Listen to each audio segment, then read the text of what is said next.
और बेटा कितना ज्ञानी बन जाए ना, कितने बड़े पद में पहुंच जाए, कितना धन कमा ले, लेकिन मां के लिए छोटा ही रहता है। कितना धन कमा ले।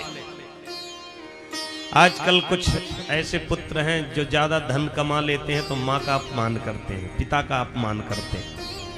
ऐसा नहीं। और कुछ ऐसे बेटा है कि माता पिता को घर से निकाल देते हैं वृद्धाश्रम में, और वो भी किसी माँ के बेटा होंगे जो वृद्ध आश्रम बना करके वृद्धों की सेवा करते हैं। वो भी किसी माँ के पुत्र ही होंगे। अगर सही पुत्र है और अच्छी बहू है तो फिर चाबी समय से दे दीजिएगा बहू को, समय से चाबी दे देना,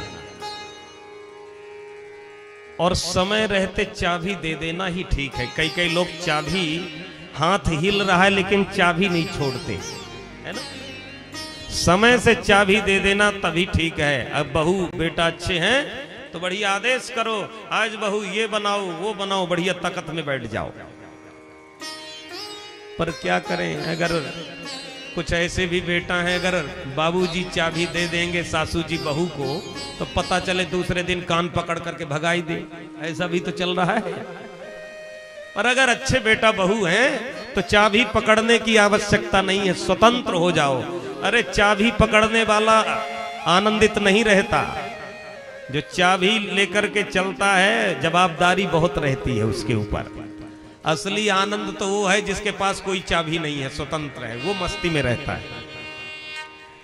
तो समय रहते चाबी दे देने में ही कल्याण है। सौंप दो बहू बेटा को।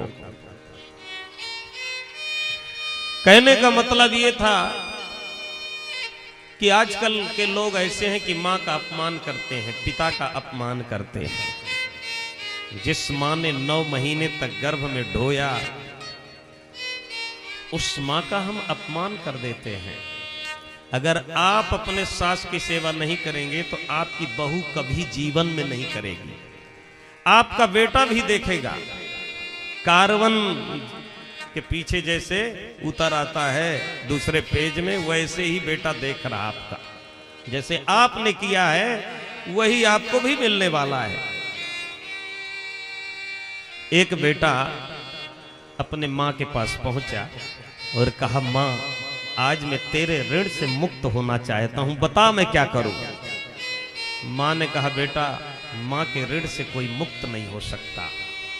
मां शब्द में इतनी गहराई भरी हुई है, जब मां कहते हो ना तो मुख से नहीं निकलता, अंदर से निकलता है। मां अंदर से निकलता है। मां शब्द में इतनी गहराई भरी हुई है। मां शब्द, जिस शब्द के आगे पीछे मां शब्द लग जाता है उसकी सुंदरता बढ़ जाती है। गो मां, गंगा मां, सिनेमा। सिनेमा घर ठीक नहीं है, पर मां शब्द लगने के कारण उसकी सुंदरता बढ़ गई। नहीं सिने सिने कहते। मां शब्द जहां भी लगता है, जिस शब्द के आगे पीछे उसकी सुंदरता बढ़ जाती है।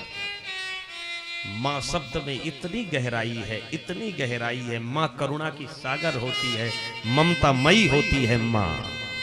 तो बेटा पहुंचा, कलयुगी बेटा था। बता मां, तेरे ऋण से मुक्त होना चाहता हूं, क्या करूं, क्या सेवा करूं, क्या पैसा दे दूं, धन दे दूं, क्या दे दूं।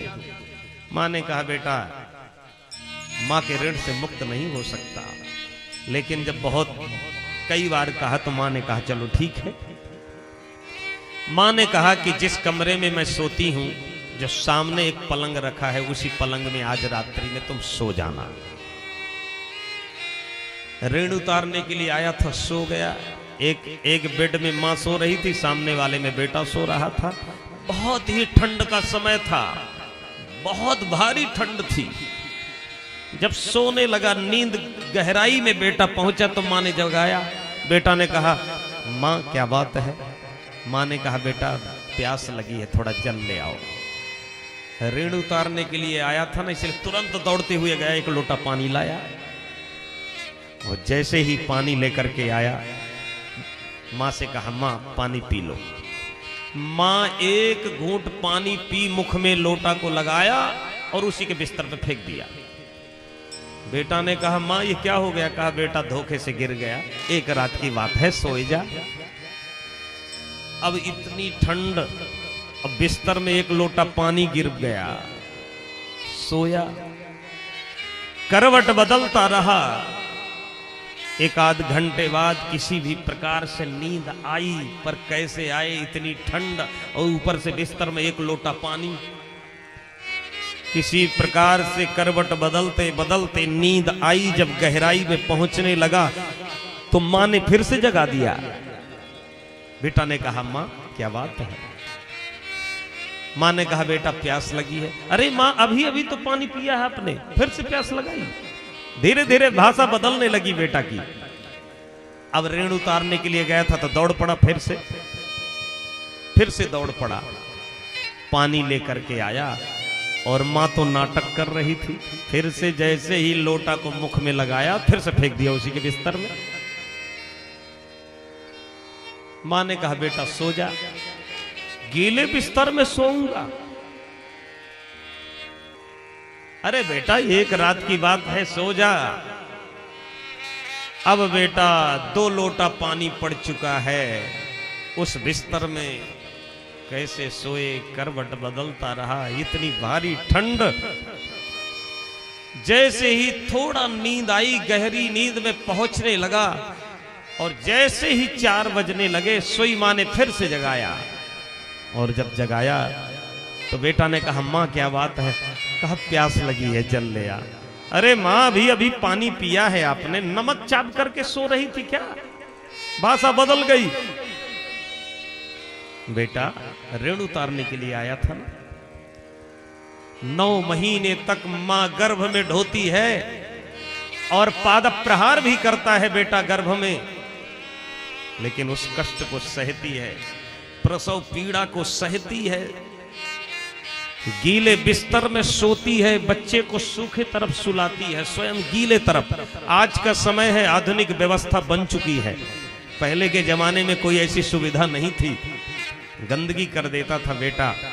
मां सूखे तरफ बेटा को सुलाती थी, गीले तरफ स्वयं सोती थी रात में।